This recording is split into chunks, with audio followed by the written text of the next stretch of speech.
hope the owl can pick me up from here, but good afternoon, everyone. This is RCEA Board Clerk Lori Taketa.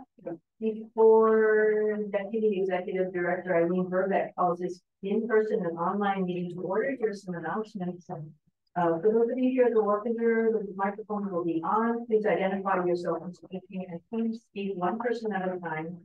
So people who are online can hear what is being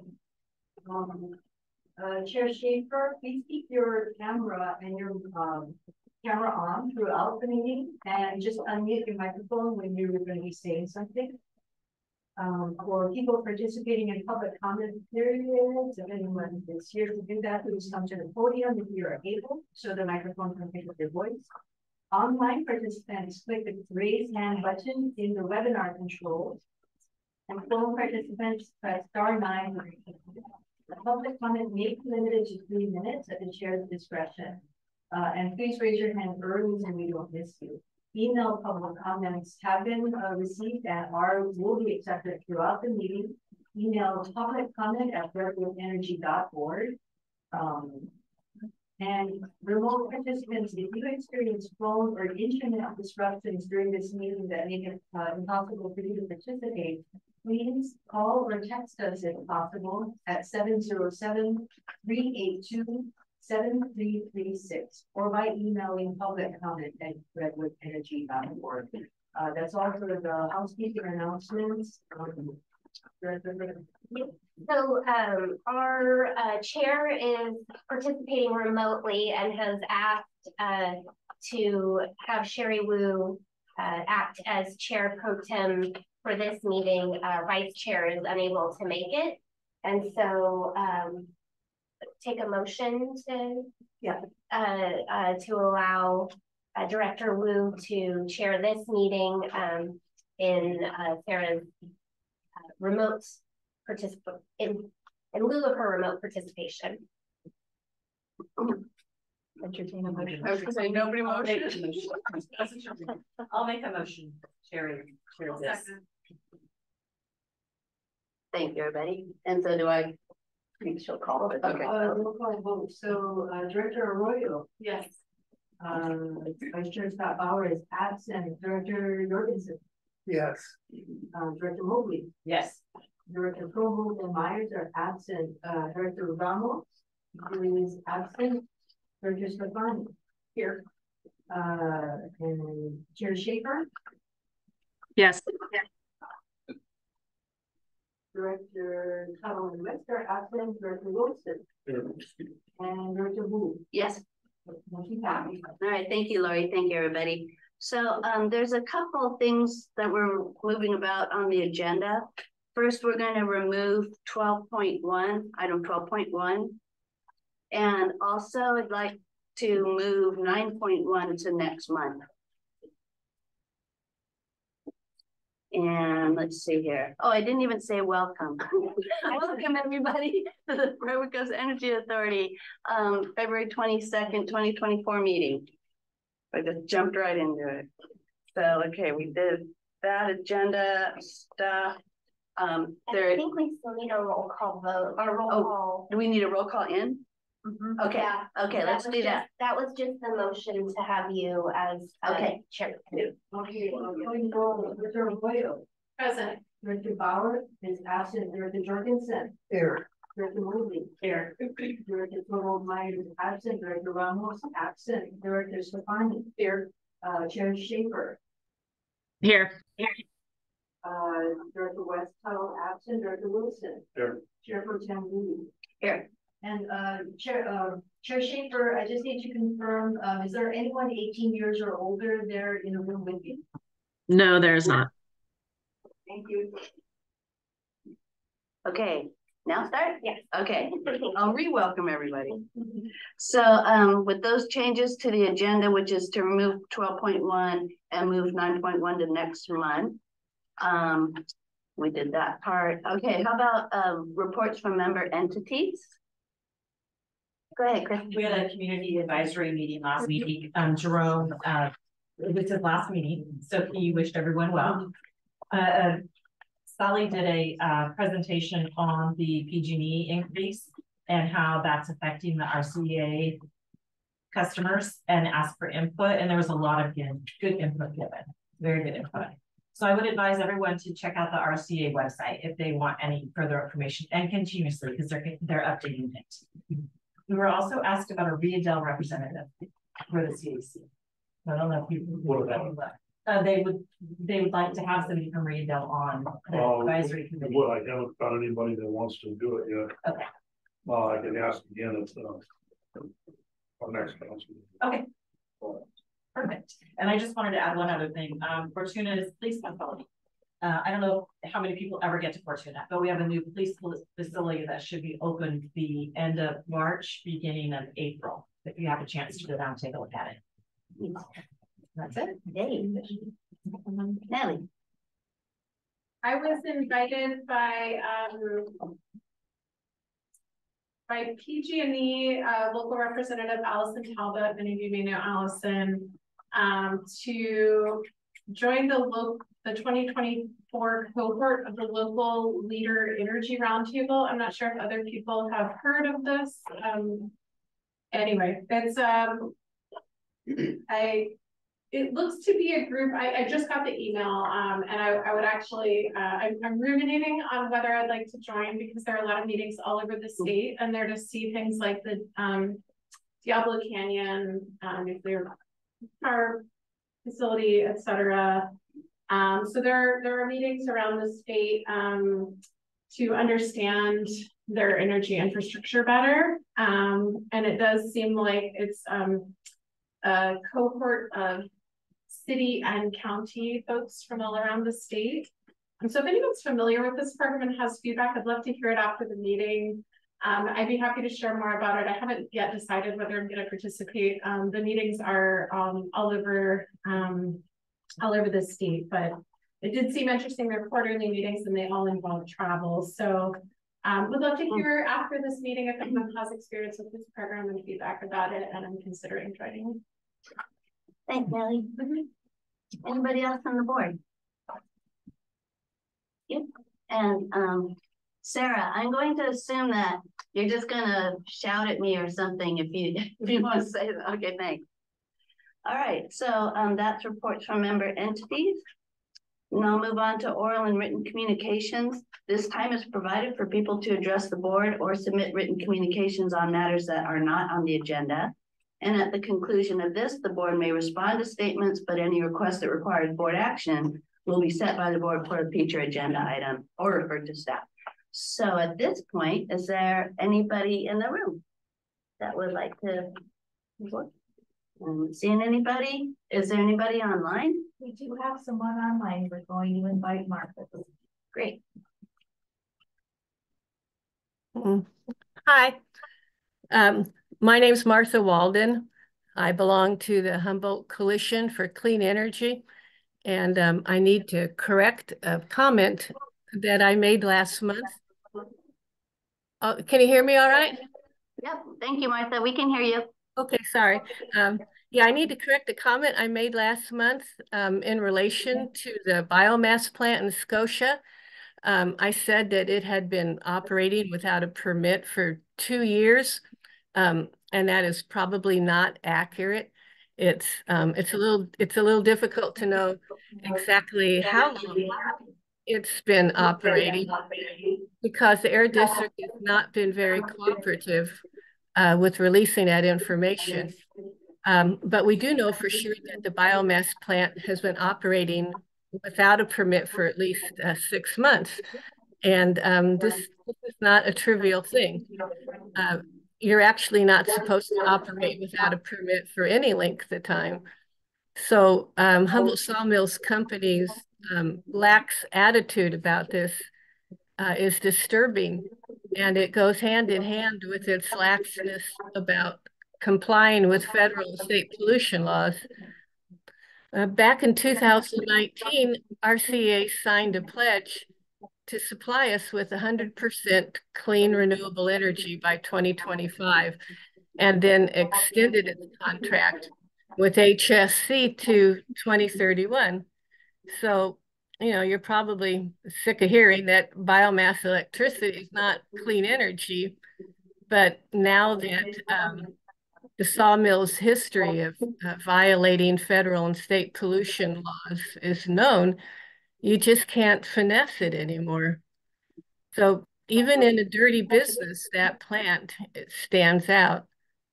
And I do hope that the board will take its earliest opportunity to vote against continuing to include biomass electricity in its power mix. Thank you. Thank you, Martha. Is there anybody else online? No other online. All right, we did have one written communication that is on the website, and we actually have it at the dais too. Okay, so with Chairman Wu. yeah, go ahead, Greg. I don't know if this is the appropriate place to bring it up or if it's at the time to request for future agenda items, but I know I've brought it up once before. After the same incident, a comment from the lady that just commented here. And there was a request to have, whether it be the air quality board or the clarify this issue about them not having a license in Scotia. Gotcha. And my knowledge of that plan, I at one time managed it. I find it very hard to believe that you could run 6 months with an invalid permit. I'm not sure that you could run any period of time without a valid permit. And so I would just, frankly, tired of hearing this issue, but like it clarified. And if the air quality board could come here and clarify it for us, I think that would benefit everybody concerned. Thank you, Frank.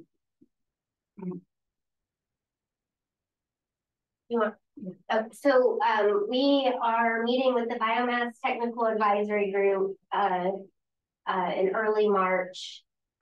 Air Quality District is on that group, and then we are going to have the March CAC meeting dedicated to biomass discussion, and the representatives from the Air Quality District, HSC, and Dr. Wendy Ring will be at that meeting, and then we'll come back to the board with the results of those discussions and the information that the Air Quality District provides. That would be true. Thank you. Thank you. Okay, is there anything else on that? If not, okay, I'm going to close oral and written communications and move on to the consent calendar. All matters on the consent calendar are considered to be routine by the board and are enacted in one motion. And there's no separate discussion of any of these items, but if you want to, we can remove these items and consider them separately. I'm going to go ahead and read the items, and then we'll go to the board and see if anybody wants to pull anything, and then we'll go out to public. 4.1, approve minutes of January 25th, 2024 board meeting. 4.2, approve the disbursement report. 4.3, accept the financial reports. 4.4, approve payment of California Community Power Agency annual general and administrative dues up to $85,000. 4.5, approve the RCEA net billing tariff revisions necessary to incorporate the minor PG&E net billing tariff revisions. 4.6, approve the updated community strategies manager job description. 4.7, adopt resolution 2024-2 of the Redwood Coast Energy Authority authorizing certification and submittal of required data to the U.S. Department of Agriculture Rural Utility Services Loan Program, and authorize the board chair to sign the USDA Rural Utility Service Program Certificate of Authority to submit or grant access to data, naming RCEA's Deputy Executive Director as certifier and Director of Business Development and Planning as the Security Administrator. So, is there anybody from the board who'd like to pull any of these? Not seeing any. Right now. And how about here in the room? Not seeing any. How about the public out in online? Online land. Okay, so with that, I entertain a motion to accept the consent calendar. So moved. Second. You call, I call. Georgia Arroyo. Yes. Director Bauer is absent. Director Jorgensen. Yes. Director Mobley. Yes. Director Provo Myers are absent. Director Ramos is absent. Director Scavani. Yes. Chair Schaefer. Yes. Director Cumberland West are absent. Director Wilson. Yes. And Chair Pro Tem Wu. Yes, Motion passes. thank you. And next we move on to CCE business. And do we have a quorum? Yay. All right, moving on to item 6.1 is the Energy Risk Management Quarterly Report. You want to start? Well, we have Jacqueline Hart here in person from TEA, and she will be presenting this. Right here? Yes. I have a question. So about how long would this be? We're trying to. This is gonna be a quicker one. Thank you. All right, yeah, we're trying to get to, 5 o'clock session. Understood. Thank you. So direction there we go. All right, so this is, I'll just jump ahead to the first slide in the presentation rather than trying to push it up and down. So this is the typical fiscal report that you see from me on a quarterly basis. Lots of green and red text here. Let's jump into it and then we'll go to the chart that kind of shows the bottom line in the next slide. So on the revenue piece, as we're all aware, PG&E rates are up this year and correspondingly RCEA rates are up. While that's difficult for all of us as ratepayers, including myself down in the Bay Area, it does mean additional revenues coming into RCEA. So compared to what we were forecasting back in October when I last spoke to the board, expected revenues due to the rate change is about $6.8 million up in 24. However, in 25 and 26, the current forecast for PG&E rates has dropped from what we were showing in October. This is primarily due to changes in the forward energy prices, as the forward energy prices are the best predictor of how much PG&E rates will be in order to account for ensuring that they have sufficient revenue coming in to offset costs. So as the forward energy prices move, PG&E rates move, at least in how we model it. How those will be enacted in reality, as we all know here on the board, can vary pretty wildly from what the forecast is, as you can see from the $6.8 million change for 24 in just a few months' time. So I would take those rate forecasts for 25 and 26 with a very large grain of salt. But for the time being, this is the best forecast we have. So that leads to decreased expected revenues in 25 and 26 to the tune of $5.5 to $5.2 million. Moving down to costs, in green text, this is positive for Redwood's expected net revenue is, as I already mentioned, forward energy prices across the state are down, particularly in Northern California. Again, this can move, but right now we're seeing a drop of almost 20% for 2024, which is unexpected, but very welcome news. This is primarily due to natural gas prices coming down in California as we have recovered from the short position that the whole state was in last winter. Now we're in a flush position, and that means that forward energy prices are down overall. Additionally, we've had an incredibly great hydro year last winter, and reasonably good average to slightly above average this winter, and that helps keep energy prices down a little bit as well. That decrease is helping Redwood to the tune of almost $10 million in terms of reduced costs for 2024. However, offsetting some of those reduction in costs are, I feel like I think I repeat this bullet pretty much every meeting with you all, but we see increased prices for environmental products, particularly for carbon-free energy in 24 and future years. The driver here is that the renewable energy price has gone up tremendously from where we were just a year ago. I think 200%, 300% maybe, depending on what time frame you look at. And so we've seen the number of buyers who would be buying renewable energy credits typically shift over to buying carbon-free as a clean energy product that is at a lower cost, and that has naturally, the increased demand has led to increased prices for that carbon-free product. We have not yet started procuring incremental carbon-free for Redwood for 24 or future years. We'll be looking on the market for, whatever deals we can find, theoretically, but we're waiting to kind of see how the water year finalizes and shakes out before we go out to do that short-term procurement for Redwood. Additionally, as I think I've mentioned to the board previously, we're in the middle of shaking up the way that capacity is done in California, the compliance products associated with that. We're shifting from what is the peak load on a monthly basis to what is the hourly peak expected on every hourly basis. That's called slice of day RA instead of our old peak RA. And that uncertainty, along with just the short that we have in capacity throughout the Western Interconnect, is leading to increased capacity product prices. And that's not something that we think will change for the next couple of years. So that bullet will remain.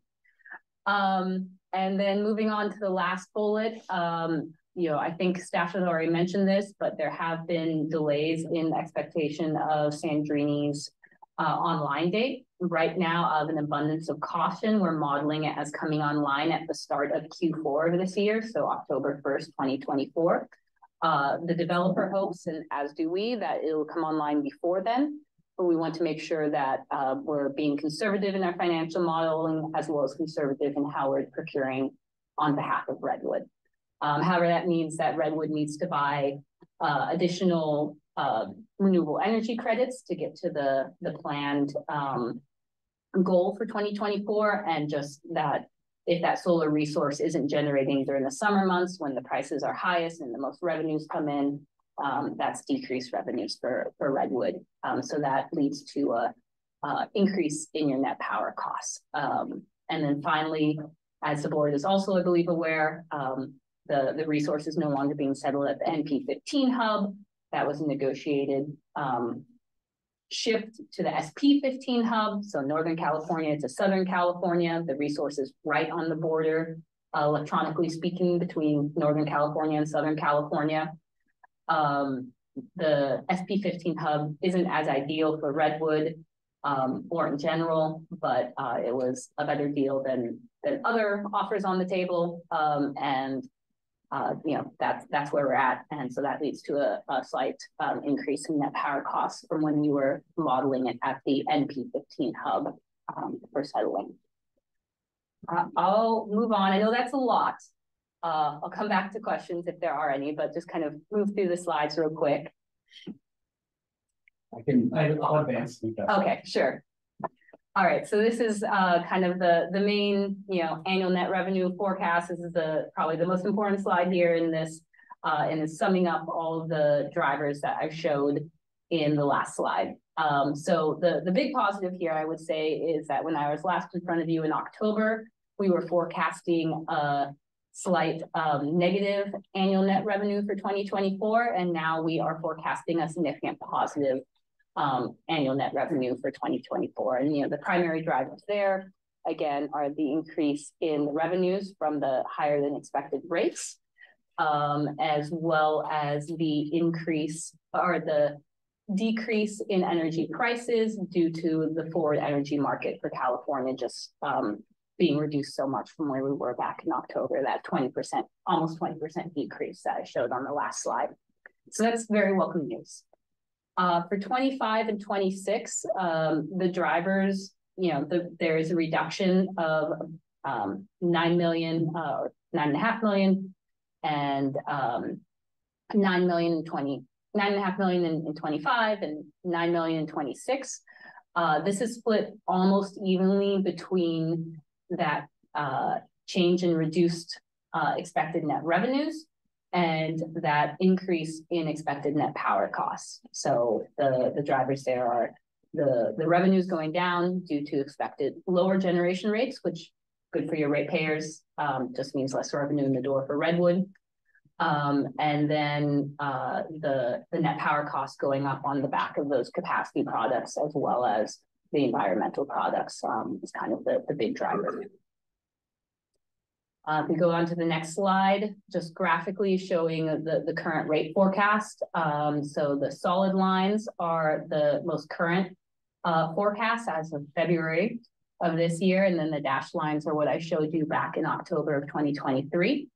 The blue lines are the generation rate, and then the red lines are the power cost and difference adjustment rate, which accounts for the assets, the stranded assets that all CCA customers pay after leaving bundled service. So the kind of shortcut here is generation rate going up means increased revenue for Redwood. PCA rate going down means increased revenue for Redwood. And so what we see here is that the generation rate went up quite significantly from what we were previously forecasting. The PCA rate also went up a little bit and goes up a little bit throughout the time horizon here. However, we see in 25 and 26 that generation rate coming down a little bit from what is forecasted. Still quite up compared to what we were forecasting for 24. Unfortunately, generation rates tend to be sticky, so they go up, they don't come down very easily. Although it does look like, right now the forecast is 26 generation rates might be down a little bit from where they are currently in 2024. And then the last slide here is just forward energy prices for Redwood. So same kind of way to look at the graph of the solid lines being the most current numbers, the dashed lines being what you saw back in October. Blue now is the on-peak hours. So that's, the daylight hours I think of Monday through Saturday. And then orange are the off-peak hours, those middle of the night hours, as well as Sunday and holidays. And so the big story here is just that if you look at the chart, the dashed lines are pretty much throughout the time horizon higher than the solid lines. And so that means that the current forward energy prices are down considerably, particularly for 2024 in the summer.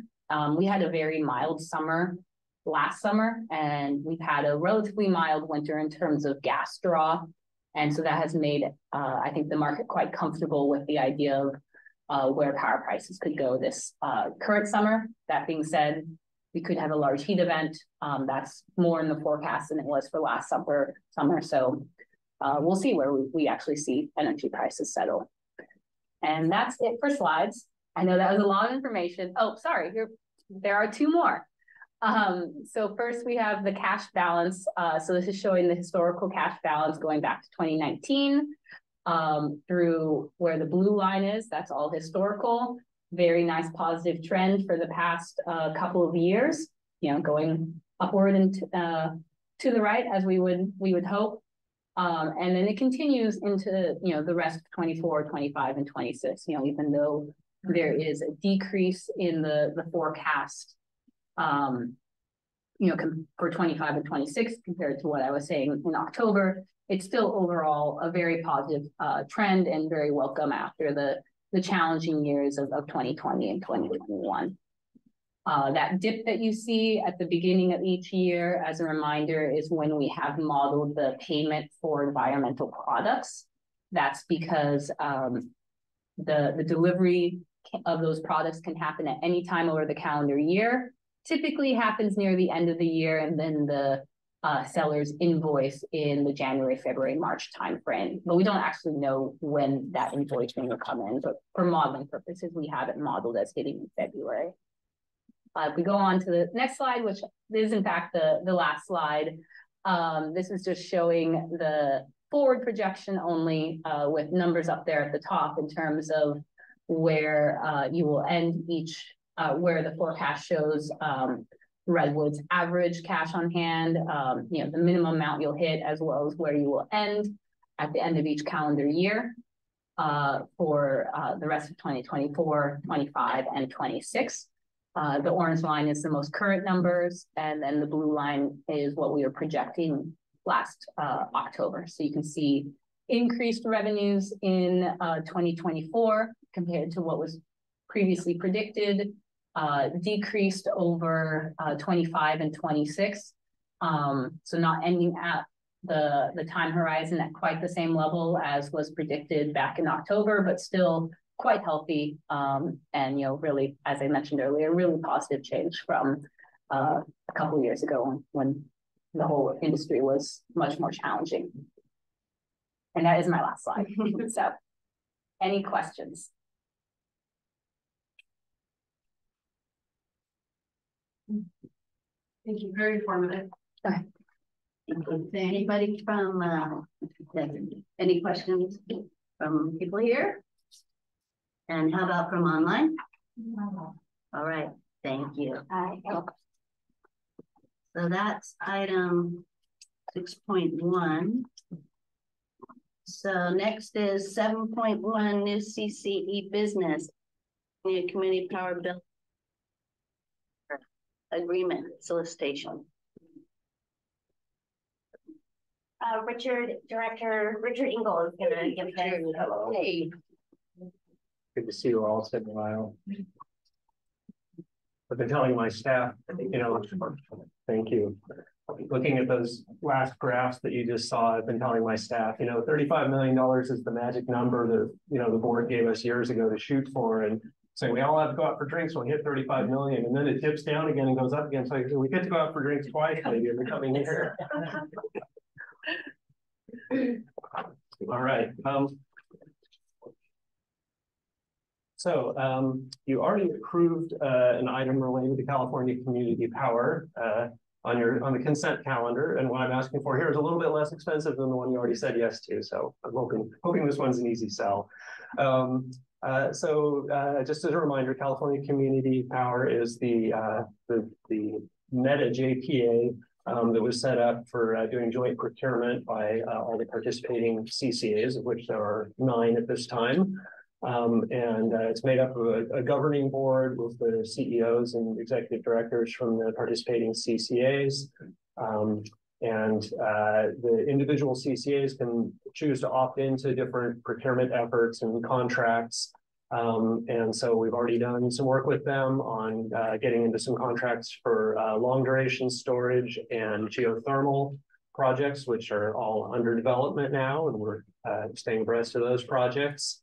And those are all helping us meet our PUC orders for achieving midterm reliability by procuring new resources. So now the next big thing with CC Power, kind of the next venture is the Inflation Reduction Act has presented an opportunity for public agencies to get direct pay tax incentives. I'm sure you're all familiar with this, being affiliated with public agencies that now have the opportunity to tap into money that was previously only available to entities with a tax appetite. CC Power's strategic plan called for assessment of opportunities to capture these kinds of incentives through joint project ownership. So it now makes sense in a way that it didn't before for public agencies or JPAs to own assets, whereas before we only looked at kind of contracting to buy the power products as we've been doing historically, since we didn't have that tax appetite to get the pretty hefty tax incentives that the folks selling us the power from these projects can capture. So there's been this process going on for the past few months with staff from the participating CCAs, CC Power Board of Directors, and the staff at CC Power looking at these opportunities. And that has led to the idea of issuing a solicitation for development of projects that could be developed under this build, own, transfer model, which means that we'd be paying somebody else to build the thing and to get it up and running and transfer it to CC Power, potentially right at the time when the project comes online, or under some models it might be operated for some period of time by the developer and then transferred to CC Power as the long-term owner.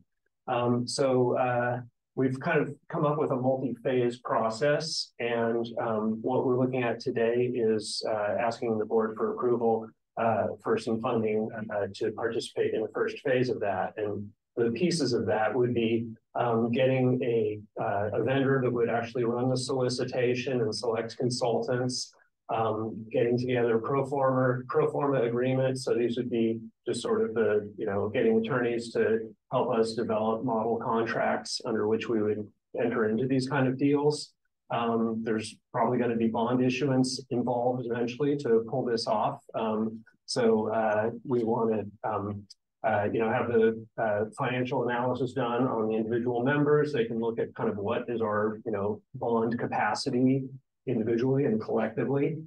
And then issuing the solicitation, managing that, analyzing the offers that come in and comparing their value and coming up with a short list of offers. There would be later phases that we're not asking for commitment to at this point. That would be entering into contract negotiations with the shortlisted developers, doing a detailed due diligence on the projects, getting that bond issuance prepared, and then a final phase would be executing contracts with the developers and actually issuing the bonds and moving into development and ownership of the projects. So there's some benefits to this beyond just actually meeting some of our procurement requirements if these projects eventually come to fruition. Along the way, we're going to get these pro forma contracts developed, and I confirmed with CC Power staff that the vision for this is to have these contracts available as model contracts for us to use in our individual procurement as well. So it's kind of a bonus value that we would get. And then the tools for project management, development oversight, I think it's just kind of a tremendous learning opportunity for staff, every step that we go through on this. And since we, haven't really been able to individually pursue this IRA kind of project ownership model into, it's something we've been researching, but we haven't actually pulled the trigger on anything yet. This might be kind of a good way for us to bootstrap on that with lower risk to RCEA, because we're kind of sharing the risk of it with multiple other CCAs. And hopefully that would, on the trailing edge of that, we would start doing some procurement along this model ourselves. So these would all be tools that we could use if and when we get to that phase. We're also going to get a good look at what the costs and revenues would be from this model as compared to a regular power purchase agreement where we're just paying for the power and somebody else has all the ownership risks and benefits. We'll ask in the solicitation, we'll ask for those things to be presented side by side by the developers, so we can see with each developer what the costs would look like for CC Power.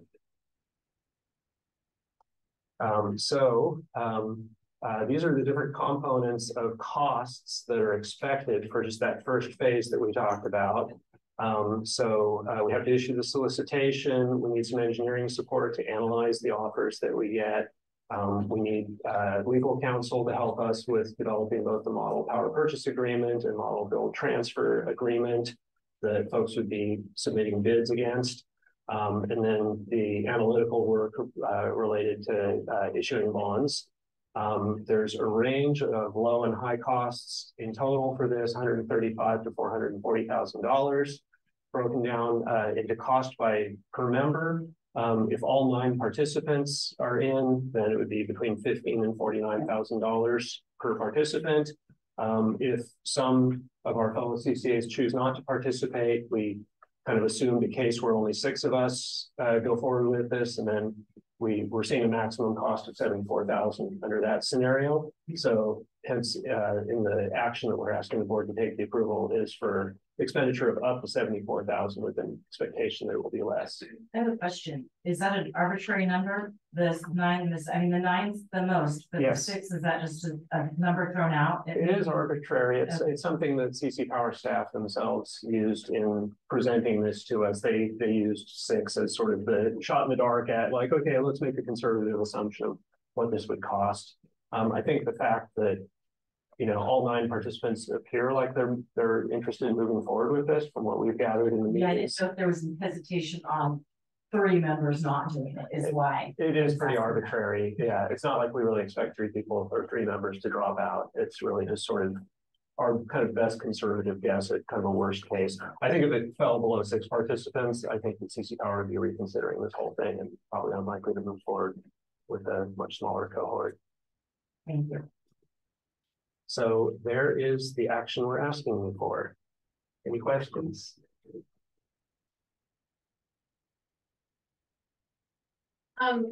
So it sounds like, just to clarify that point, that CC Power would want to move forward with like, it sounds like essentially less than a majority of its members, like if it really dipped below that, they would not see a lot of value in it. I'm speculating when I say yes, I think you're right. I don't know how small the group would have to get to where it just looked too risky to move forward. Sure.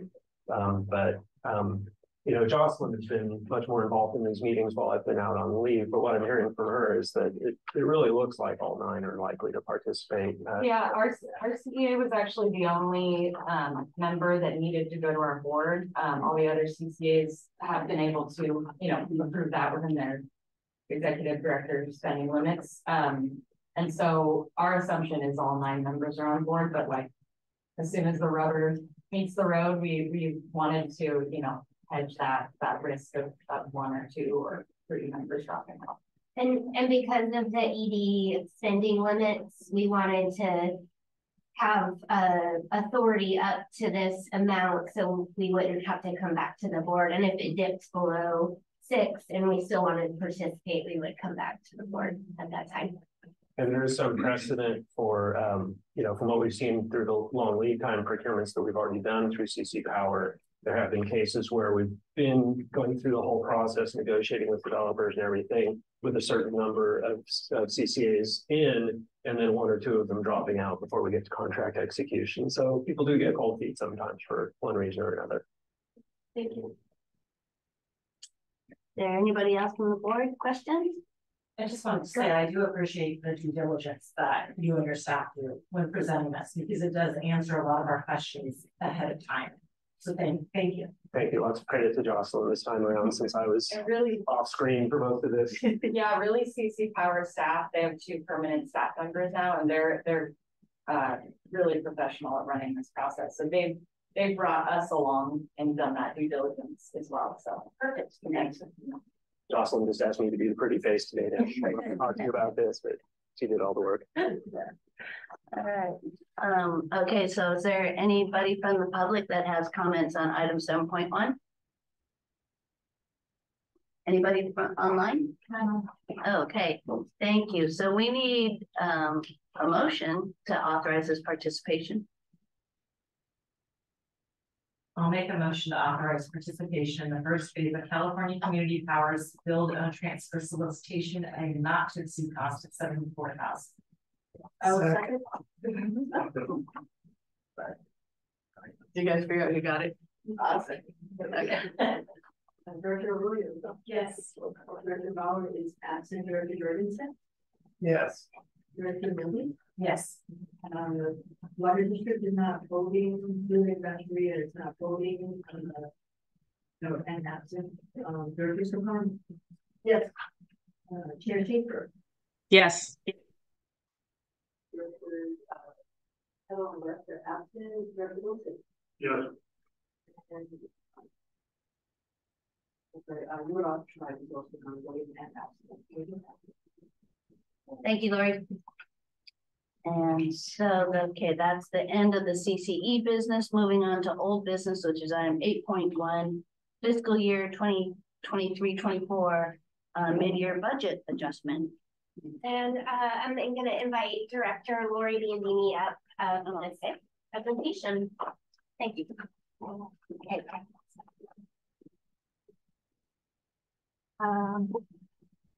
Do you want to do that one work, or Tim can do it for me? Okay. So I'm Lori Biandini. I'm the Business Planning and Finance Director here. And today staff is asking for your approval of an adjustment to the currently adopted RCEA budget. So February is a good time to revisit energy revenue projections as it relates to our budget, because we can consider customer rate changes that you're all very familiar with that happened in January. And then we can also consider energy cost projections based on the winter weather that we are expecting that Jacqueline just mentioned as well. And of course, we also have a more solid grasp on our other revenue and expenses because we're halfway through the year, so we have actuals. And let's see, so we have updated our revenue and expenses in the proposed budget adjustments based on financial modeling from February 12th. We have assumed a retail rate discount remains at 0.5% below PG&E rates. And as you've already heard, we've assumed that energy from the Sandrini solar project will not come online this fiscal year. And so the overall result is almost 14 million less than expected revenue and about 12 million less than expected power supply expense. Next slide. So we're also recommending removing all revenue associated with the Rural REN program and truing up Rural REN associated expenses with their actuals. This is probably also not news to you. Uncertainty about the future of Rural REN and RCEA's role as program administrator has led us to this decision. So that's assuming 9.9 million less revenue than expected and 8.9 million less related expenses, which included new hire personnel, database development, marketing and outreach expense, customer rebates, and then a big chunk of that is just pass-through program funding that we were planning on giving to Rural REN partners. Next. So in summary, the results of these are a decrease in net income of about $2 million. And overall, that's not bad. And because you just heard Jacqueline present her risk management quarterly report, I'll remind you all that she has taken us on a 360-degree journey since we adopted a budget in last May and June. And that's just we get jerked around a lot basically in the year. And so we're ending up not in a terrible place. Next slide. And then I actually stole/borrowed this line from Jacqueline's presentation, just as another reminder that we are now, not close to meeting our cash reserves target. And right now, projections have us meeting that target maybe mid-2025. But again, we get kind of thrown for a loop as we do in this energy business. And so it's sort of a yet to be determined. And so I always encourage you guys to take that with a grain of salt. And also a reminder that the cost of this business has increased since we set that target many years ago when we were establishing the launch period for the CCE program. And I assume the cost of business is just going to keep going up. And so I would encourage us to revisit this as we get closer to that $35 million target and determine if that's an actual, still a good number for our RCEA's needs. Doesn't mean we can't have a drink, but perhaps just as we keep on growing, revisit that. Thanks. And I'd just like to add, the 35 million is intended to help RCEA weather storms like you see when we were, hitting the zero line, and having that healthy cash reserve allows us to maintain our discount versus PG&E rates. So we never want to be in the position where our generation rates are more than PG&E. But if we were to not have reserves and we, had another incident similar to what happened, that is one option that we would have to take, is to raise our rates. So as Lori's saying, the 35 million was set when we launched the CCE as what we estimated energy costs to be for 6 months. And so, what she's saying is having to readdress that is using what actual energy costs now. What do we think is a healthy reserve so that we can continue to maintain the discount and offer programs. Throughout our ups and downs, we've continued to maintain programs to our customers and have that, you know, local control. So, any questions from the board? Yeah, go ahead, Frank. Is there a point? I know that that's what the target was originally the 35 million. Is there a point where if we move above the 35 million that we would eventually lower the rate to our customers? Is there a threshold we just got? So I know it's been asked multiple times to bring what it would cost to lower our rate. And as staff, we've been waiting till we hit that 35 million. Because not only is it for to weather storms, it also will allow us to get a credit rating so that we can finance larger projects and, you know, be more competitive and lower our costs. Some of our costs for our services are based on our amount of reserves. So when we do hit the 35, we will come back and let the board decide what the reserve amounts should be and whether or not at that time we want to look at increasing our discount. At one time we had a bigger discount, and then we lowered it. And I know we've had discussion that there was different. They're not on the board now, but there was different board members that wanted to actually increase above PG&E's rate. Whatever went on with that brainstorm, we've maintained the 0.5% below, but I know it's come up that we would like to know what it would take to be able to move something above that, because I see pushback in some of the areas of people. They don't, and I was going to bring it up later, but they don't get how this thing works. When there's one of the discussion places that I've seen that was, yeah, it was on social media and it had a lot of comments. Lately, I think one person got it right. Nobody, I mean, out of 100 and some comments, they had about 100 of them wrong. And so they had it just unbelievable what they were saying RCEA was doing for them and what it wasn't doing for them. And it was in their best interest to get off RCEA. And in a whole bunch of these cases, they were saying the price went down when they went back to PG&E. And so their public clearly doesn't get what's going on here. I don't know what we need to do education-wise or how we get it to the. There's a good chance some of the people that are doing this talking don't read the literature that comes to them in the mail. And it's hard to understand. Yeah. If you know about it. Or even the blue bill that you get. The big thing is everybody's bill went up. So everybody woke up and said, "Well, I got a $600 bill." It might be because they left the heater rather than the RCEA charging less hours. So I mean, that's some of the stuff you're up against. Yeah. Frank, that is something that Sally brought up in the meeting for the community advisory meeting, and that's what they were helping her come up with ideas on educating people to let them know.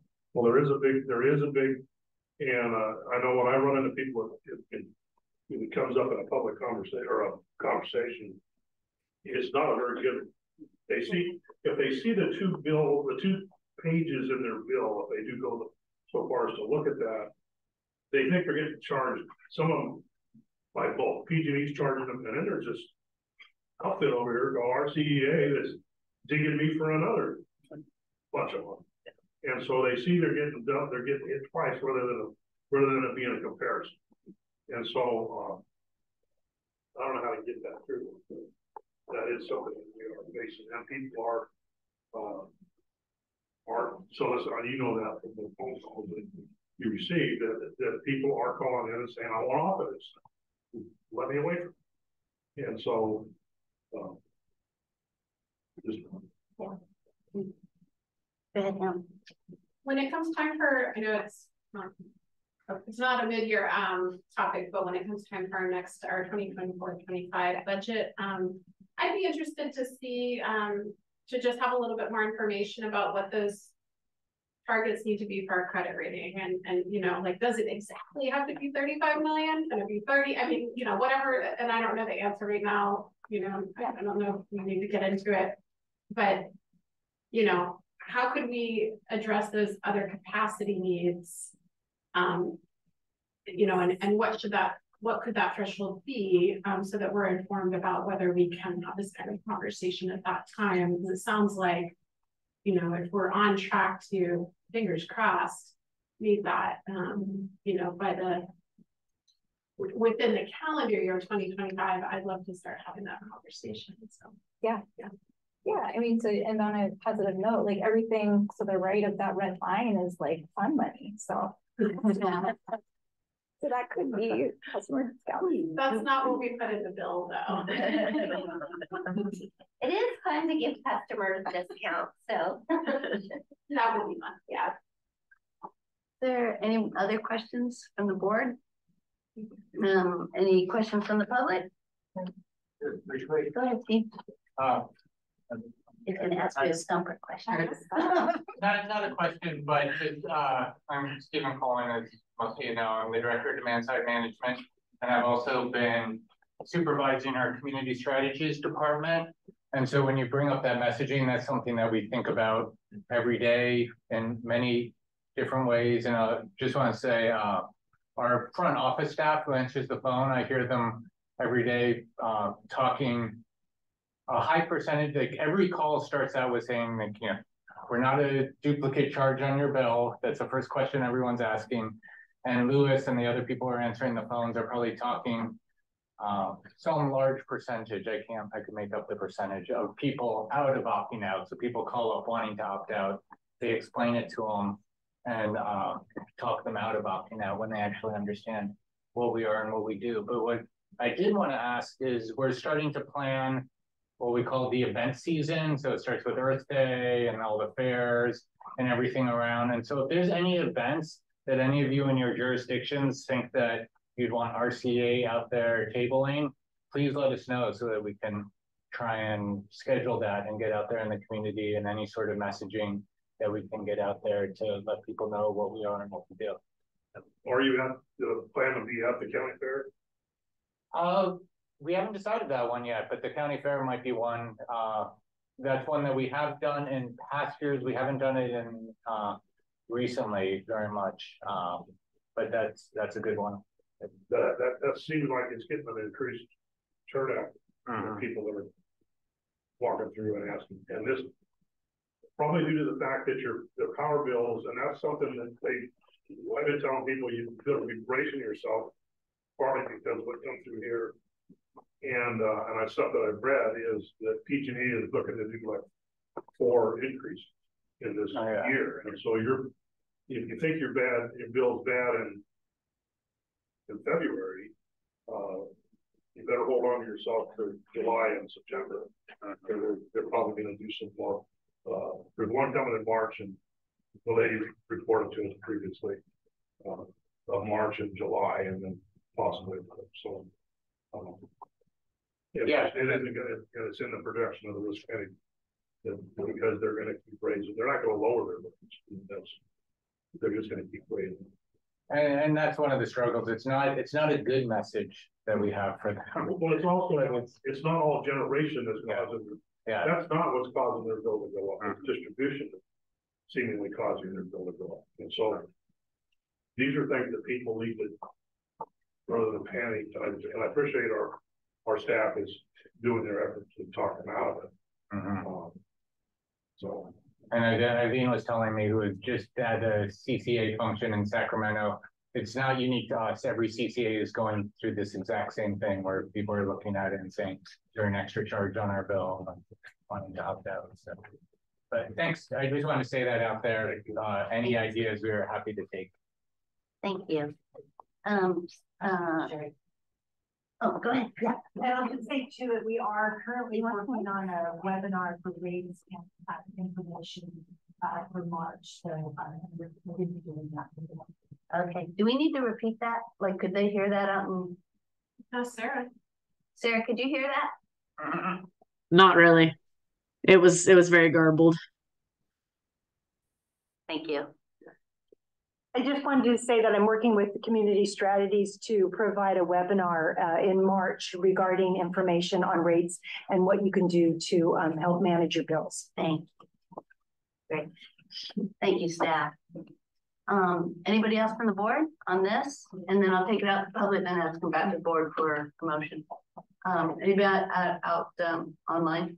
No, online. Okay, so we need to possibly approve these proposed changes to the budget. So moved.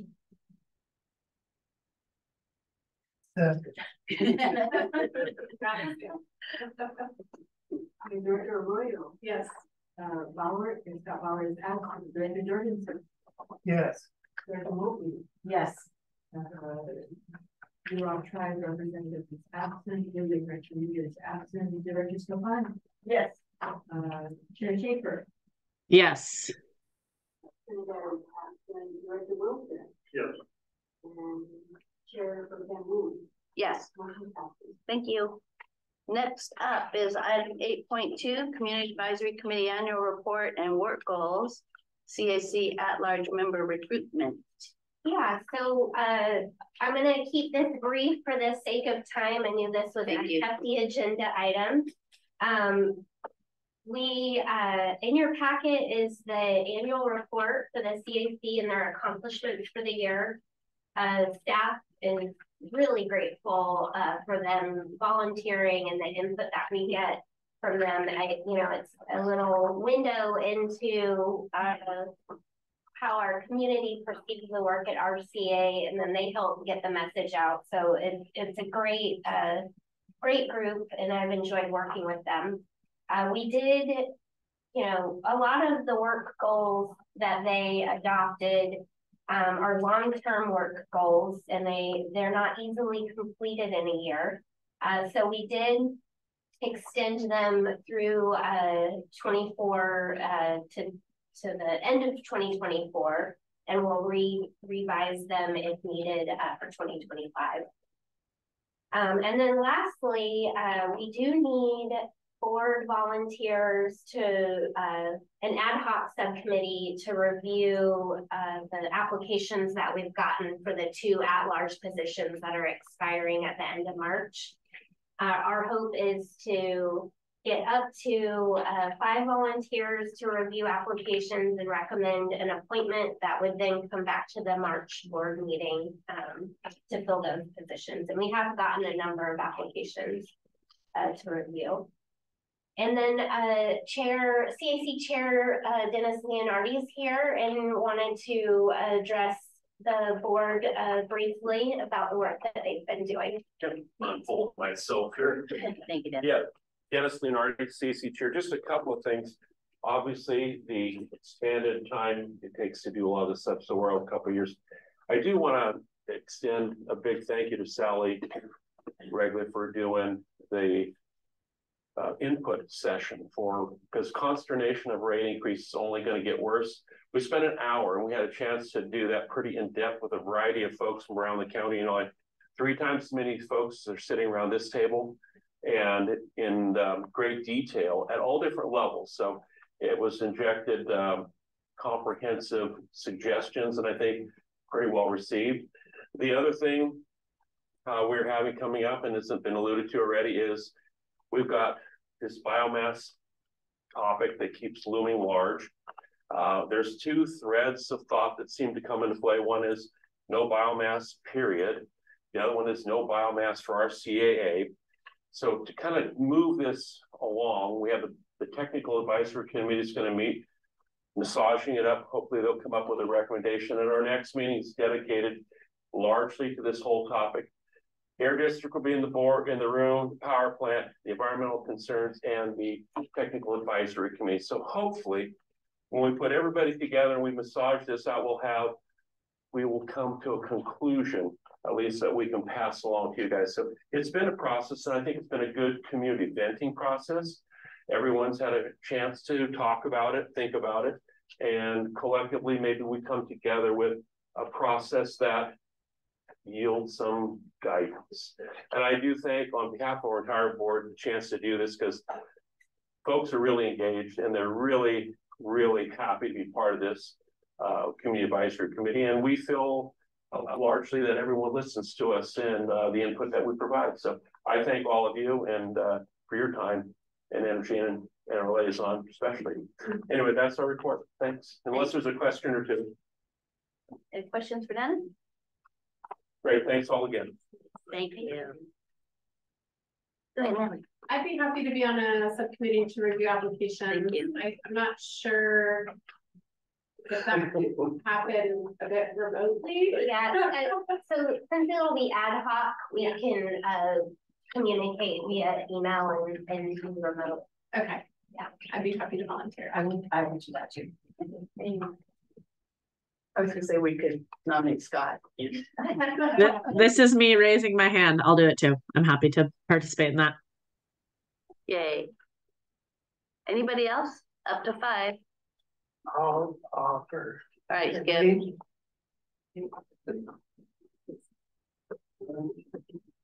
Okay. All right, so we've got 4 volunteers for you, Eileen. Great, and then I think we did an action language to accept the CAC report. Yep, there it is up there.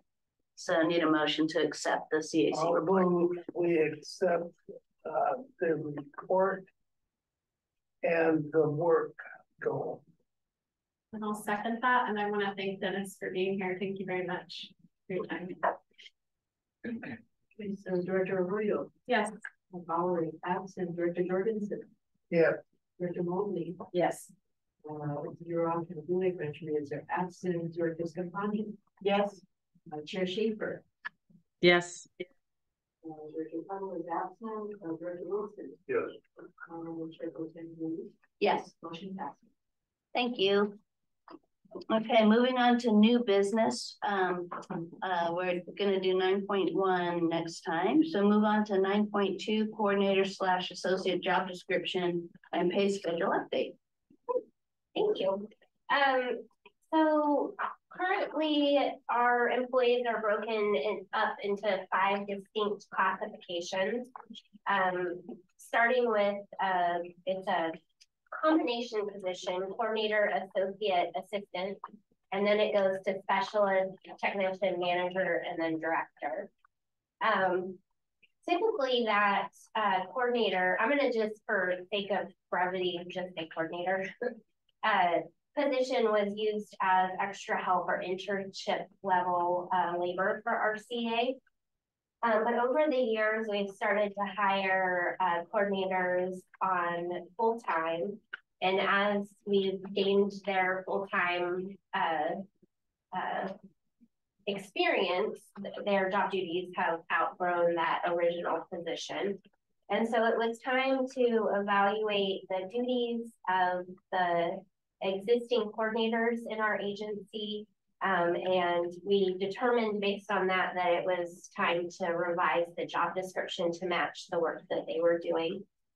At the same time, we looked at the equity between the pay levels of those classifications. And for most of the pay levels, there was a 15% differential between classifications. However, for the coordinator position to the next level up specialist, it was a 46% pay level difference. In addition to that, in California, minimum wage went up to $20 an hour for fast food workers starting April 1st, 2024, which is about the amount that the original pay schedule for coordinator was at. And so in order to correctly classify the work that these positions are doing and also make it competitive in the current California labor market, we rewrote the job description and are recommending revising the salary schedule to put this position in line with the 15% differential.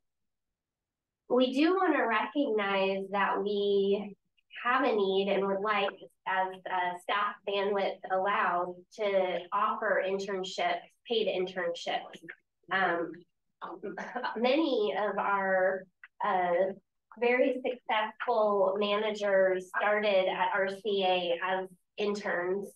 And so we recognize that it's a great opportunity, not only to give back to recent grads, people switching careers, but it benefits RCEA. So we'd like to approve an updated job description that's associate/intern, have you adopt a new job description that for the coordinator job classification, and then approve the updated salary schedule that includes that updated coordinator position. And that's it. If anyone has any questions, Yeah, go ahead, Nellie. All in all, I love, but it is great. I just have one tiny little, since we would be approving the job descriptions today, a tiny little note, which was on the first page of the coordinator job description. It looks like there's just a remnant where it says coordinator or associate. I think we're trying to remove associate. So just a note on that, and otherwise no questions or concerns. Okay, great. Thank you, Natalie. Catching that. Anybody else from the board? Good job on that. Yeah. Okay, nobody else from the board here. I'll take it out to the public in the room. No? How about anybody online? No, not online. Okay. Bring it back up to the board. There's a recommendation, and there's two things that we should approve if we're going to. Can I just, I want to just thank our HR manager, Christy Pino. She did a great job of not only reaching out to all the employees in the class, but all the supervisors of those employees. So she did, as Richard said before, Jocelyn did all the hard work. She did all the hard work on this. So I really appreciate it. Thank you, Christy. You can hear us out there. She's oh, right here. Oh. Thank you, just keeping really quiet over there. Thank you.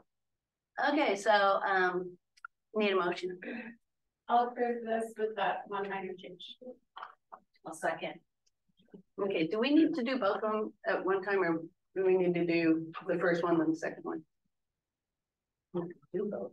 Oh. Can I motion okay. to approve both? You're okay. Okay. Director Royal? Yes. Director Bauer is absent. Director Jorgensen? Yeah. Director Mobley? Yes. Vivek and Yura are absent. Director Kapani? Yes. Chair Shaker? Yes. Director Kettle is absent. Director Wilson? Yes. And Chair Pro Tem Wu? Yes. Thank you. Next up is staff reports, 10.1, Deputy Executive Director's report. I just wanted to briefly update you on, I attended Cal CCA Lobby Day yesterday in Sacramento, just got back today.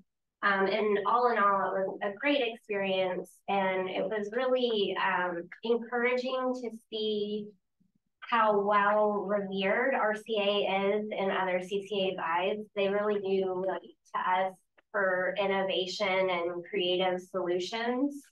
And so, at least for me, it was very inspiring and ready to like hit the ground running after coming back.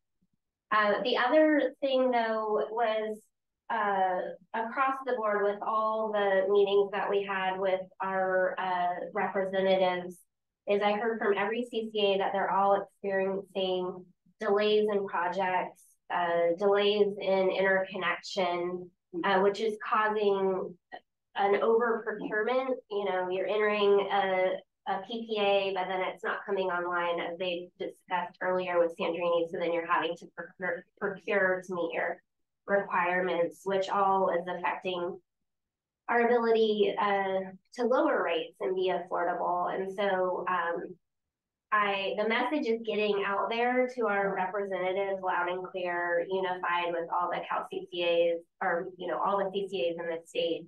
And they are truly looking for solutions. So it's a tough problem that we're all facing, but it was hopeful that instead of just hearing a group of people complain, I was hearing lots of ideas of ways to fix it. So just wanted to share that with you guys.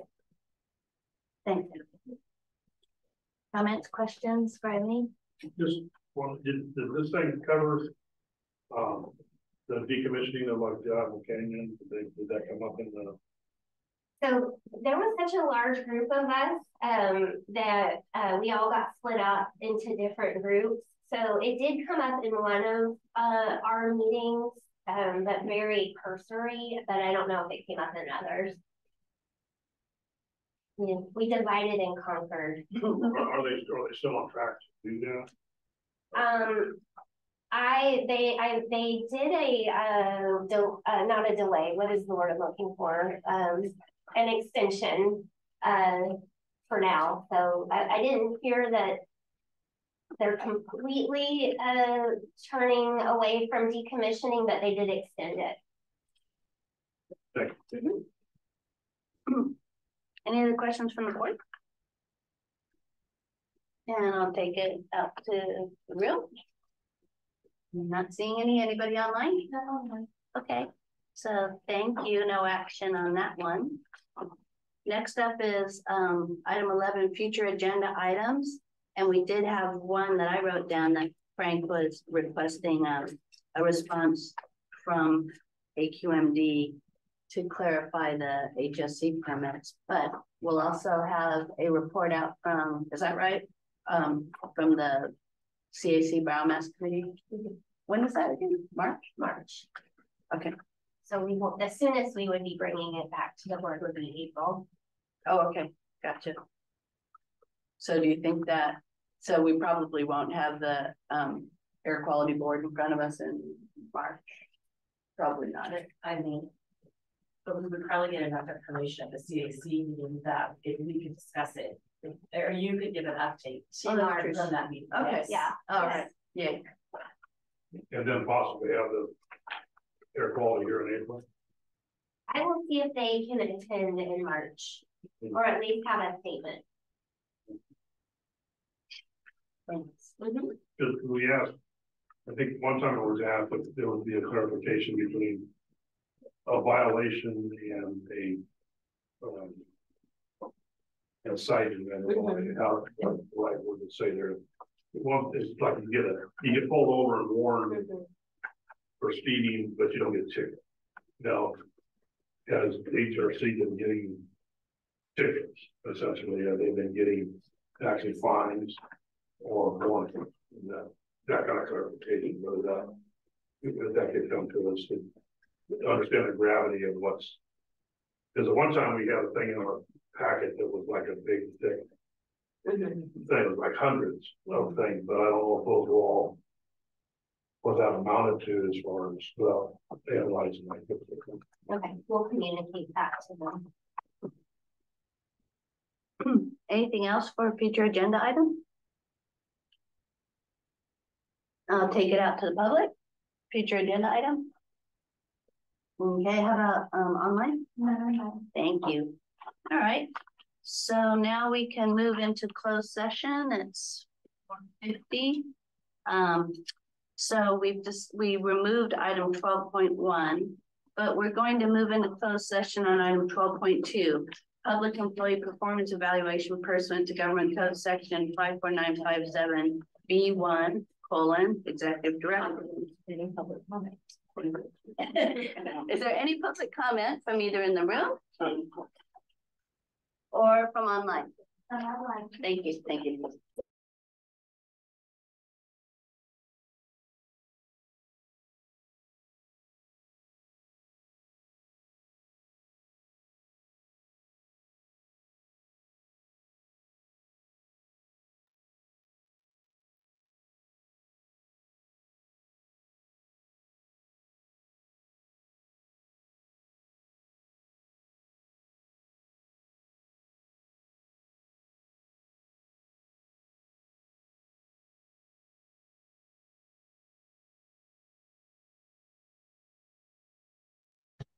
Good. All right, so we're coming out of closed session back into open and reporting out that we made a motion and accepted to increase the deputy ED salary, increase it to step 10 of the director level, retroactive November 1st, while she serves as the acting ED. And the motion was made by. No, it was by Elise and second by, and that was seconded by Natalie. And it was a unanimous. All right, everybody? Thank you, everybody. Thank you for helping me.